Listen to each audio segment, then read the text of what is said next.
दोस्तों, मेरे YouTube channel पर आप सबों का इस्तकबाल है। आज मैं निदा फ़ाज़ली की एक मशहूर गज़ल सुनाने जा रहा हूँ। वैसे तो निदा फ़ाज़ली की जितनी तख्लीक है, जितनी नज़में या गज़लें हैं, सबों पर लोगों की तवज्जो हमेशा रही है। वो जब भी कोई गज़ल लिखते, किसी रिसाले में छपती, तो उस पर मुख्तलिफ़ तरह के ख़यालातों का लोग इज़हार करते। अपने आपने माँ पर बहुत सारी गज़लें सुनी होंगी और गज़लों के लिए मुनव्वर राना तो बहुत मशहूर हैं। माँ के पर गज़ल लिखने के लिए, माँ की शायरी की वजह से मुनव्वर राना को बड़ी शोहरत मिली। मगर निदा फ़ाज़ली ने माँ पर जो गज़ल लिखी है और वालिद पर जो लिखी है, उस गज़ल का जवाब नहीं। निदा फ़ाज़ली को निदा फ़ाज़ली के देखने का एक अलग ज़ाविया है। वो हर चीज़ को अपने ज़ाविये से देखते हैं, एक नई आँख से वो हमेशा चीज़ों को देखते हैं। इसीलिए उनकी बातें अक्सर लोगों को अपनी तरफ मुतवज्जह करती हैं। उनकी इस गज़ल में भी एक अजीब महक है, एक अजीब मिट्टी की खुशबू है, एक अजब अपनापन है। और माँ पर इस तरह की गज़लें, इस तरह की शायरी किसी दूसरे शायर ने नहीं की। और यही वजह है कि निदा फ़ाज़ली की शायरी को बाद में लोगों ने समझा। शुरू में लोग एतराज़ात करते रहे। जब मैंने ख़य्याम साहब का इंटरव्यू लिया था, तो उस वक्त ख़य्याम साहब और निदा फ़ाज़ली साहब के बीच थोड़ी सी नाराज़गी थी। इस वजह से ख़य्याम साहब ने कहा, निदा फ़ाज़ली क्या लिखते हैं, नटनी जैसी माँ।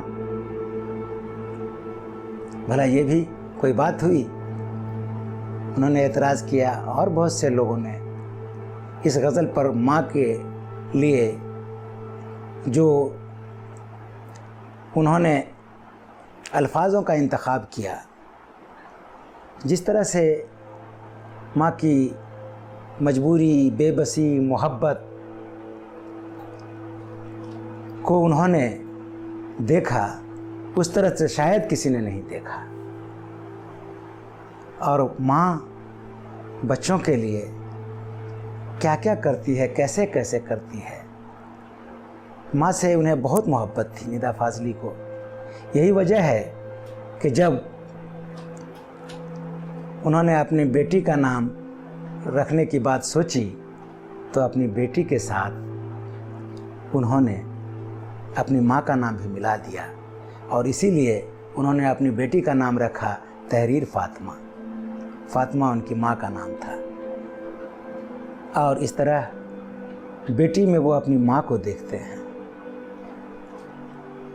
तो माँ को याद करने का इससे अच्छा तरीक़ा और भला क्या हो सकता है कि जब वो बेटी को बुलाएं तो उनको अपनी माँ याद आए। और बेटी को वो तहरीर फ़ातिमा नाम दिया उन्होंने।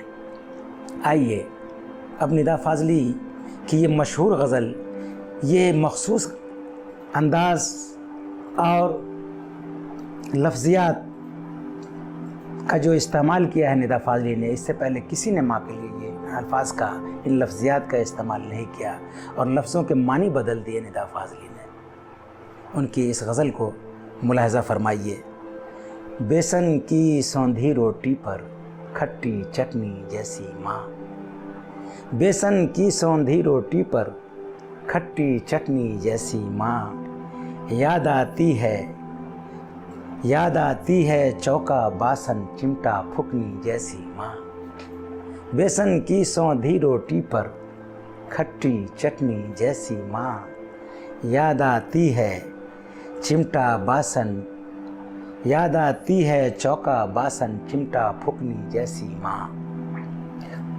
बांस की खुर्री खाट पे बैठी हर आहट पर ध्यान धरे। बांस की खुर्री खाट पे बैठी, बांस की खुर्री खाट के ऊपर हर आहट पर ध्यान धरे। आधी सोई आधी जागी, आधी सोई आधी जागी, थकी दोपहरी जैसी माँ। बांस की खुर्री खाट पे के ऊपर, बांस की खुर्री खाट के ऊपर हर आहट पर कान धरे। आधी सोई आधी जागी, थकी दोपहरी जैसी माँ। बेसन की सौंधी रोटी पर खट्टी चटनी जैसी माँ। याद आती है चौका बासन चिमटा फुकनी जैसी माँ। चिड़ियों की चहकार में गूंजे राधा मोहन अली अली। चिड़ियों की चहकार में गूंजे राधा मोहन अली अली। मुर्गे की आवाज़ से, मुर्गे की आवाज़ से बजती घर की कुंडी जैसी माँ। मुर्गे की आवाज़ से बजती घर की कुंडी जैसी माँ। बेसन की सौंधी रोटी पर खट्टी चटनी जैसी माँ। याद आती है चौका बासन चिमटा फुकनी जैसी माँ। बीवी बेटी बहन पड़ोसन थोड़ी थोड़ी सी सब में। बीवी बेटी बहन पड़ोसन थोड़ी थोड़ी सी सब में। दिन भर एक रस्सी के ऊपर चलती नटनी जैसी माँ। बीवी बेटी बहन पड़ोसन थोड़ी थोड़ी सी सब में। दिन भर एक रस्सी के ऊपर चलती नटनी जैसी माँ। बेसन की सौंधी रोटी पर खट्टी चटनी जैसी माँ। याद आती है चौका बासन चिमटा फुकनी जैसी माँ। बांट के अपना चेहरा माथा आँखें जाने कहाँ गई। बांट के अपना चेहरा माथा आँखें जाने कहाँ गई। फटे पुराने एक एल्बम में, फटे पुराने एक एल्बम में चंचल लड़की जैसी माँ। बांट के अपना चेहरा माथा आँखें जाने कहाँ गई। फटे पुराने एक एल्बम में चंचल लड़की जैसी माँ।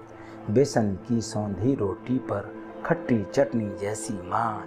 याद आती है चौका बासन चिमटा फुकनी जैसी माँ। दोस्तों, उम्मीद है कि निदा फाजली की ये गज़ल आपको पसंद आई होगी।